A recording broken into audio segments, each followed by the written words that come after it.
Halos kalahati ng mga Filipinong may university degree dito sa Canada nagtatrabaho sa work na hindi naman kailangan ng university degree. Ayon sa Statistics Canada, 49.5% ng employed na Filipinos sa age 25 to 54 na may bachelor's degree or higher is overqualified sa trabaho nila. Para mas maintindihan natin kung gaano kalaki yun, sa non-indigenous, non-racialized, meaning puti, 11.9% lang, meaning 4 times higher. So educated and may degree sila. Ang problema, hindi tugma yung trabaho nila sa qualifications nila.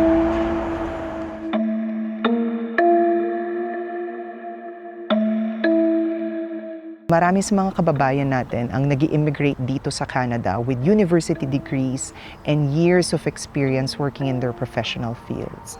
But it doesn't easily translate into the Canadian labor market pagdating nila dito, especially sa mga jobs or careers that's part of the regulated professions. Ito yung mga nurses, architects, engineers, teachers. And that process of getting your license and your credentials recognition is very time-consuming, it's very lengthy, and it can also be resource-consuming. Kaya mahirap din kasi na nagtatrabaho ka, mag-aaral ka, sa gabi ka mag-aaral at saka yun na lang, pero okay, naka-employed ako. Yung natapos ko dito, yun na ang trabaho ko hanggang ngayon. Kung may natapos ka sa atin, mag-upgrade ka, mag-schooling ka. At ito rin yung mas interesting. Among Filipino degree holder na nag-aral outside Canada, 57.4% ang overqualified. Some of the most common professions na hindi nagagamit dito is their teaching background back in the Philippines. Again, we're also seeing a lot of nurses who don't practice their nursing professions here and practice in caregiving professions too. We also see a lot of engineers and architects na nahihirapan nilang kunin yung licenses nila dito and has been working in other jobs or careers such as general labor and in sales and service professions. Kaya mapapaisip ka, pareho naman siyang university degree, pero bakit iba yung value kapag nag-aral sa Pilipinas?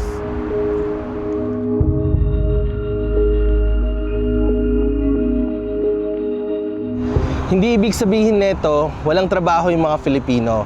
Ang problema, may trabaho nga, pero hindi necessarily yung trabaho na tugma sa qualifications natin. Ayon sa Statistics Canada, 19.1% lang ng Filipinos ang nasa professional at management jobs noong 2021 compared to 36.2% sa non-racialized population. Meanwhile, 41.3% ng Filipinos nasa semi-skilled labor at entry-level jobs compared to 22.9%. At 79.9% ng Filipinos aged 25 to 54 na may bachelor's degree or higher outside Canada nakuha ang degree. Ngayon, bakit hindi na lang i-recognize ang degree? Dito nagiging komplikado. Hindi kasi isang government office lang ang nagde-decide kung valid ang qualifications mo.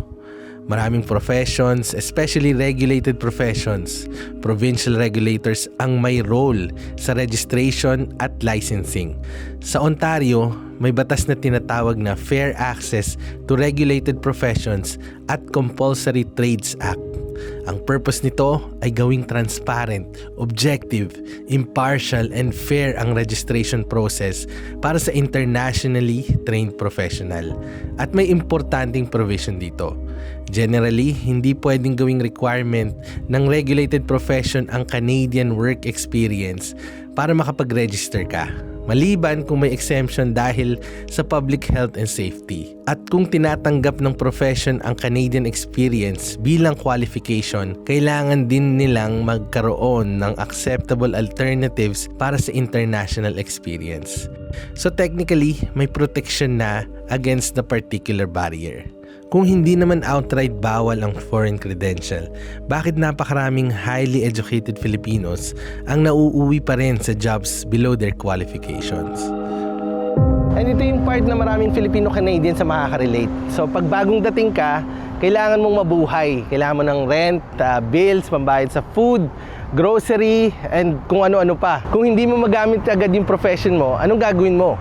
Maghihintay ka ba ng ilang buwan, ilang taon, o tatanggapin mo yung trabaho na available sa'yo? Wala naman ako natapos, so I jump from here and there. Single ka, you have to survive first before, you do your, sabi nga nila, yung mga dream mo, nasi-set aside na lang. So the main thing is to survive. Probably that's all the Filipino when they come in Canada, di ba? Survival is the game.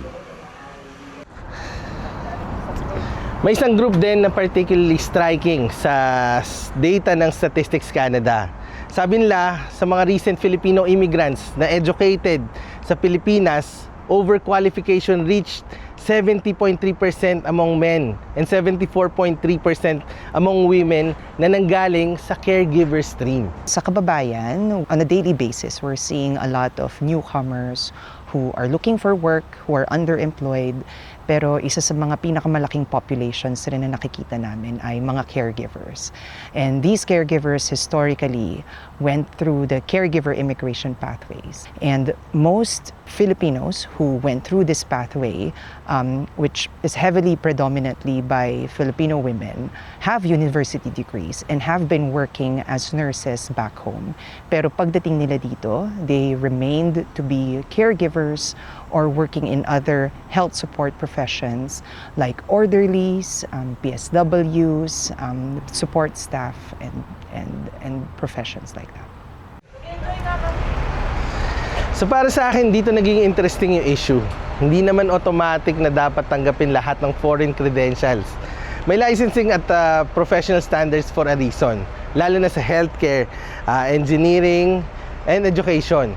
Pero kung 49.5% ng highly educated Filipinos ay nasa job below their qualification, obviously, may malaking mismatch.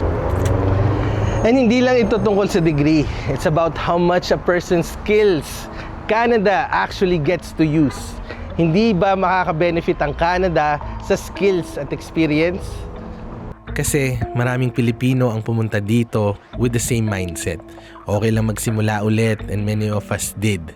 Nagtrabaho, nag-aral ulit, nag-exam, nag-upgrade, naghanap ng Canadian experience, and eventually, marami rin ang nagtagumpay.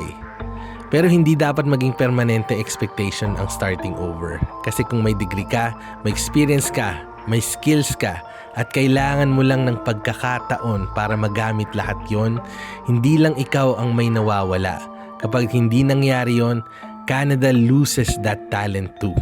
Kaya siguro ang mas magandang tanong ay hindi kung may trabaho ba ang mga Pilipino sa Canada.